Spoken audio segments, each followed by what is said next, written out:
नमस्कार। आज हम हिंदी साहित्य के एक बहुत ही अनमोल रत्न मैथिली शरण गुप्त जी की लिखी कविता मनुष्यता को समझने की कोशिश करेंगे। देखिए, ये सिर्फ एक कविता नहीं है, बल्कि ये अपने आप में एक बहुत बड़ा सवाल है कि आखिर एक इंसान होने का असली मतलब क्या होता है। देखिए, हम सब एक अच्छा जीवन तो जीना चाहते हैं ना, लेकिन सवाल ये उठता है कि एक सार्थक, एक यादगार जीवन आखिर होता क्या है। मुझे लगता है कि ये एक ऐसा सवाल है जो हम सब कभी ना कभी खुद से जरूर पूछते हैं। और इसी बड़े सवाल का जवाब ढूंढने में हमारी मदद करता है मैथिली शरण गुप्त जी की कविता मनुष्यता का ये सारांश। आज की हमारी सारी बातचीत इसी पर आधारित होगी। तो चलिए देखते हैं कि गुप्त जी हमें क्या सिखाना चाहते हैं। चलिए शुरू करते हैं। तो सबसे पहले बात करते हैं जीवन और मृत्यु के उस सबसे बुनियादी सच की, जिसके बारे में इस कविता में बताया गया है। कविता का जो पहला संदेश है ना, वो बहुत ही सीधा और गहरा है। वो ये कि जीवन नश्वर है, मतलब हम सब एक दिन चले जाएंगे। तो फिर मौत से डरना कैसा? असली सवाल तो ये है कि हम जो जीवन जी रहे हैं उसे कैसे जी रहे हैं। क्या वो एक गौरवपूर्ण और उद्देश्य से भरा हुआ जीवन है? और यही बात हमें कविता के सबसे मूल विचार तक ले आती है। यहाँ पर सिर्फ जीने और एक सच्चा इंसान बनकर जीने के बीच का जो फर्क है उसे समझाया गया है। कविता देखिए, दो तरह के जीवन में एक बहुत बड़ा अंतर बताती है। एक तरफ है सिर्फ अपने लिए जीना, जिसे पशु प्रवृत्ति यानी जानवरों जैसा स्वभाव कहा गया है, और दूसरी तरफ है दूसरों के लिए जीना, जो असल में सच्ची मनुष्यता है। एक वो जीवन है जिसे भुला दिया जाता है, और दूसरा वो जो हमेशा के लिए याद रखा जाता है और सम्मानित होता है। और यही एक पंक्ति वही मनुष्य है कि जो मनुष्य के लिए मरे, शायद पूरी कविता का सार है। गुप्त जी साफ कहते हैं कि हमारा असली मकसद दूसरों की भलाई और सेवा में ही छिपा है। यही वो चीज़ है जो हमें जानवरों से अलग करती है और सच में एक इंसान बनाती है।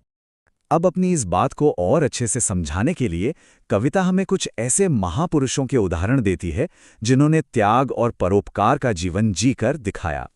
जी हाँ, कविता हमें उन महान आत्माओं से सीखने के लिए कहती है जिन्होंने हमेशा दूसरों की भलाई को खुद से ऊपर रखा और निस्वार्थ भाव से सर्वोच्च बलिदान तक दे दिया।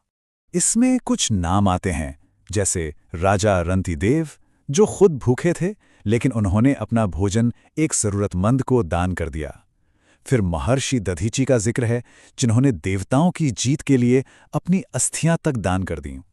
और राजा उशीनर, जिन्होंने एक कबूतर की जान बचाने के लिए अपने शरीर का मांस दे दिया। ये सारी कहानियां गहरे त्याग और बलिदान की मिसालें हैं। तो इन कहानियों से हमें सीख क्या मिलती है? सीख यही मिलती है कि असली दौलत पैसा या सामान नहीं है। असली दौलत तो हमारा त्याग और हमारी उदारता है। यहां से कविता का दायरा और भी बड़ा हो जाता है। अब बात सिर्फ व्यक्तिगत त्याग की नहीं है, बल्कि पूरी मानवता को एक परिवार के रूप में देखने की है। इस खंड का जो मूल विचार है वो है विश्व बंधुत्व। इसका मतलब क्या है? इसका मतलब है कि हम सब, चाहे दुनिया के किसी भी कोने में हों, असल में एक ही बड़े परिवार का हिस्सा हैं। हम सब एकता के एक अनदेखे धागे से जुड़े हुए हैं। सोचिए, ये विचार कितना खूबसूरत है। कविता हमें याद दिलाती है कि हो सकता है हमारे काम, हमारे रास्ते अलग अलग हों, लेकिन अंदर से हमारी आत्मा एक है। हम सब एक ही ईश्वर की संतान हैं, एक ही विरासत का हिस्सा हैं।